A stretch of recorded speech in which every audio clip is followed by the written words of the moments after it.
नमस्कार, crime petrol में आपका स्वागत है। उम्मीद करते हैं आप सब अच्छे होंगे। और अगर आप हमारे चैनल पर नए हैं तो आप हमारे चैनल को सब्सक्राइब कर लीजिए, क्योंकि हम आप लोगों के लिए नई नई स्टोरियाँ लाते रहते हैं, खासकर क्राइम की अगर आपको देखना पसंद है तो।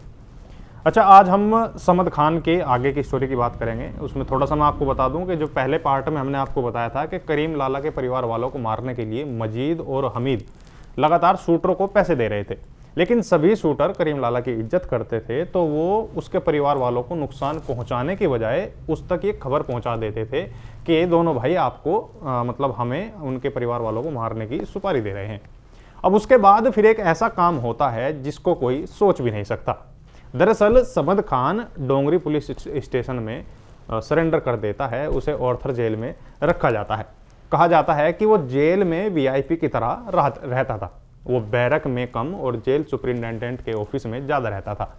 किसी की हिम्मत नहीं होती थी कि वो उसे आके कुछ बोल दे, उसे कह दे कि भाई तू बैरक के अंदर चला जा।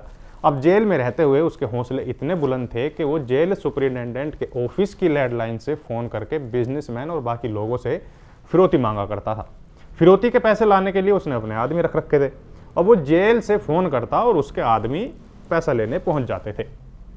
कहते हैं कि एक बार दो लोगों ने उसे पैसे देने से मना कर दिया, तो उसने अपने आदमियों से उन दोनों को ऑर्थर जेल बुलाया और वहां उनकी जमकर पिटाई की और उन्हें गंजा कर दिया। अब साथ ही उन्हें एक तारीख भी दी और अल्टीमेटम दिया कि अगर इस तारीख तक मेरी फिरौती की रकम तुम मुझे नहीं देते हो तो अंजाम भुगतने के लिए तैयार रहो। अब इसी दौरान एक लड़की थी जिसका नाम था शिल्पा जावेरी। कहते हैं कि शिल्पा अमर नाइक की गर्लफ्रेंड थी, लेकिन समद खान के किस्से सुनने के बाद वो उससे इतनी ज़्यादा इंप्रेस हो जाती है कि वो अमर को छोड़कर समद खान के पास चली जाती है। कहा तो ये भी जाता है कि वो समद खान से मिलने कई बार जेल भी गई थी। अब जब समद खान जेल से रिहा हुआ तो उसका जेल जाने का जो डर था, जो उसके जहन से पूरी तरीके से निकल चुका था। अब वो बिल्कुल एक बेलगाम घोड़े की तरह था कि जिसे ना तो अंडरवर्ल्ड के किसी बदमाश का डर था और ना ही पुलिस का। अब जेल से आने के बाद वो अपने गलत धंधे बेबाक होकर चलाने लगता है। इस दौरान उसने जैन हत्याकांड को भी अंजाम दिया, जो उस समय बेहद चर्चाओं में रहा। दरअसल ये जो हत्या हुई थी ये उससे धोखे में हुई थी, किसी और को मारना था और मार दिया गया ये। दरअसल हुआ क्या कि समद खान को एक ट्रैवल एजेंट पैसे देने से मना करता है, तो समद खान अपने आदमियों से उस एजेंट का पता लगवाता है। तो उन्हें पता लगता है, जैसे वो छानबीन करते हैं, कि वो एजेंट सी रॉक होटल में रुका हुआ है। तो वो सी रॉक होटल का एड्रेस समद खान तक पहुंचाया जाता है। तभी समद खान उस एजेंट को मारने के लिए सफारी सूट पहनकर और अपनी गन लेकर उस होटल में पहुंचता है और वहाँ की जो रिसेप्शनिस्ट होती है उससे इंग्लिश में बात करता है और उससे कहता है कि उसे केसी जैन के नाम के आदमी का रूम नंबर बता दो, वो उससे मिलने आया है। तभी रिसेप्शनिस्ट उसे गलत केसी जैन के रूम नंबर बता देती है। तो समद खान उसके रूम तक पहुंच जाता है और जैसे ही रूम का दरवाज़ा खोलकर उसे आवाज़ लगाता है कि जैन, आवाज़ सुनकर अंदर वाला आदमी बोलता है कि हाँ। तभी समद खान अपनी गन निकालकर उस आदमी के अंदर 5 से 6 गोलियां उतार देता है। उसके बाद समद खान होटल की लिफ्ट से नीचे आता है और रिसेप्शनिस्ट को थैंक्स बोलकर वहाँ से निकल जाता है। अब कुछ दिन बीतते हैं तो उसी ट्रैवल एजेंट का फ़ोन समद खान के पास वापस आता है। वो उससे कहता है कि तुम मेरी जान बख्श दो, जितने पैसे तुम मुझसे मांग रहे थे मैं उससे तुम्हें डबल देने के लिए तैयार हूँ। अब यहाँ इस फ़ोन आने के बाद समद खान को पता लगता है कि वो जिसे मारने के लिए गया था वो कोई और था और मार किसी और को दिया। कहते हैं कि समद खान वारदात करने से, मतलब जब किसी वारदात को अंजाम देता था तो उसको करने के लिए वो अकेला घर से निकलता था बिना किसी को कुछ बताए। अब शायद यही वजह भी थी कि इसके बारे में किसी को कुछ पता नहीं लगता था, किसी को कोई बात लीक भी नहीं होती थी इसके बारे में। अब इसी वजह से बड़े बड़े बदमाश भी उससे दुश्मनी करने से डरते थे। यहाँ तक कि दाऊद ने भी समद खान की इस बात को माना था कि वो बेहद निडर आदमी है। लेकिन दाऊद से दुश्मनी का कारण समद खान का था निजी। अब ये उस समय की बात है जब दाऊद और पठान गैंग की आपस में ठनी हुई थी। इसी बीच करीम लाला दाऊद के पिता से बात करने के लिए उसके घर जाता है और उससे कहता है कि वह अपने बेटों को समझाए। वो आए दिन पठानों को गाली देते रहते हैं, उन्हें मारने की बात करते रहते हैं, तो ये झगड़ा यहीं बंद होना चाहिए। अब दाऊद के पिता ने भी उनकी करीम लाला की बात का सम्मान रखा और उन्हें इस चीज़ की गारंटी दी कि अब आगे से मेरे बेटे द्वारा ऐसी कोई भी हरकत नहीं होगी जिससे पठानों को कोई चोट पहुंचे या उन्हें कोई बुरा लगे।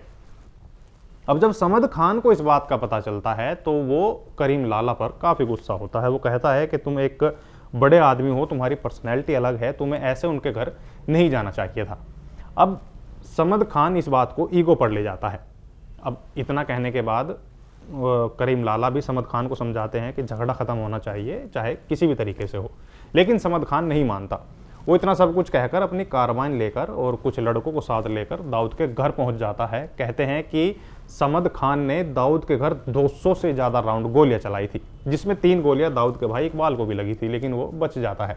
अब इन गोलियों पर जवाबी फायरिंग भी होती है दाऊद की तरफ से, लेकिन उसका कुछ नतीजा नहीं निकलता, ये सारे लोग सुरक्षित रहते हैं। समद के साथ वाले बताते हैं कि कारबाइन इतनी गर्म हो गई थी कि समद खान के हाथ पकड़ने में जल गए थे। तो इससे अंदाज़ा लगा सकते हैं कि समद खान दाऊद से कितनी ज़्यादा दुश्मनी रखता था। अब इस घटना के बाद से दाऊद और समद खान के बीच दुश्मनी बढ़ जाती है। यहाँ हम आपको बता दें, बीच में रोक रहे हैं इसके लिए माफ़ी, कि हम किसी भी तरह के क्राइम को सपोर्ट नहीं करते। हम सिर्फ आपकी जानकारी के लिए स्टोरी बता रहे हैं। हमारा उद्देश्य है किसी भी तरह के क्राइम को सपोर्ट करना नहीं है।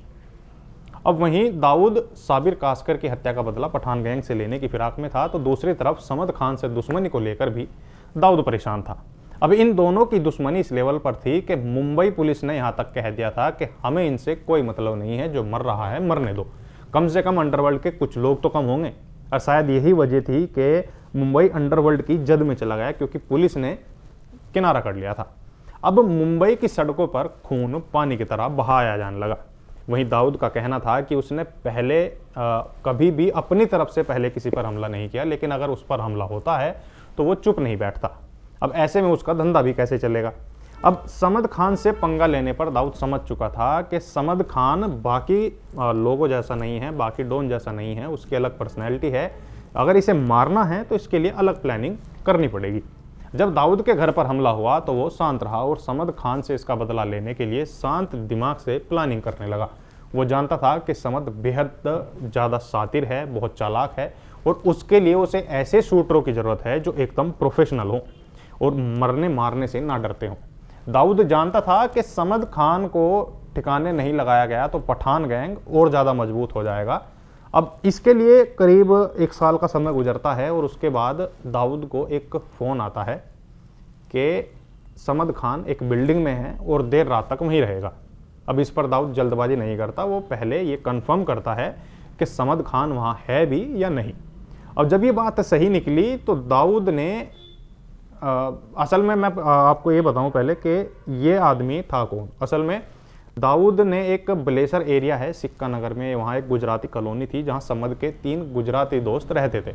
समद अक्सर उनसे मिलने जाया करता था। अब इस बात का पता दाऊद के भाई नूरा को लगता है तो वो उसके एक दोस्त अशोक को किडनैप कर लेते हैं। अब उसकी बहुत ज़्यादा पिटाई करते हैं और उसके बाद उससे समद के बारे में पूछते हैं। जब वो उनसे बता देता है तो उसका इलाज भी कराते हैं, तो उसके बाद उसे वो छोड़ देते हैं और उससे इस शर्त पर छोड़ा जाता है कि अगर समद खान तुम्हारे पास आता है तो तुम हमें बताओगे, वरना तुम्हें मार दिया जाएगा। अब ये जो फ़ोन करने वाला आदमी था दाऊद को, ये अशोक ही था। उसने बताया था कि समद खान मेरे पास आया हुआ है और अगले दिन 5 बजे तक रहेगा, लेकिन इस सारी चीज़ की खबर समद खान को बिल्कुल नहीं थी। अब जैसे ही समद खान वहाँ पहुँचा और वहाँ इनकी पार्टी वार्टी चलती रही, तो इतने में दाऊद को जब ये पूरी चीज़ कंफर्म हो गई तो दाऊद ने पूरी प्लानिंग की और अपने 5 शूटरों को उस बिल्डिंग के दोनों एग्जिट पर खड़ा कर दिया। कहते हैं कि दाऊद भी समद खान को मारने के लिए उन शूटरों के साथ वहाँ मौके पर आया था, और जैसे ही 5 बजे समद बाहर आया तो उसने अपनी गन निकालने का मौका भी नहीं मिला, उस पर ताबड़तोड़ गोलियां बरसा दी जाती हैं। इस हमले में समद खान को 20 गोलियां लगती हैं और उसकी मौके पर मौत हो जाती है। कहते हैं कि दाऊद और उसके साथी से मारने के बाद इतने ज़्यादा बौखला गए थे कि अपने हथियार और अपनी कार वहीं छोड़कर भाग गए थे।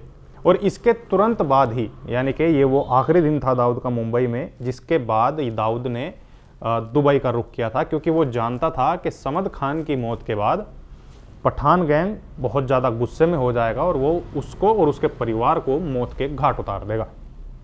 तो इसी के डर से कहते हैं कि ये समद खान को जिस दिन उसने मारा, ये मुंबई में दाऊद का आखिरी दिन था। तो ये थी समद खान की स्टोरी। उम्मीद करते हैं आपको ये स्टोरी पसंद आई होगी, और अगर आप किसी अन्य की स्टोरी देखना चाहते हैं तो आप हमें कमेंट में उसका नाम बता सकते हैं, हम अगली स्टोरी उसी की आपके सामने लाएंगे। और जिस तरीके से आप हमें प्यार दे रहे हैं उसका बहुत बहुत धन्यवाद। अब मुझे और मेरे कैमरामैन तिलक शर्मा को दीजिए इजाज़त। नमस्कार।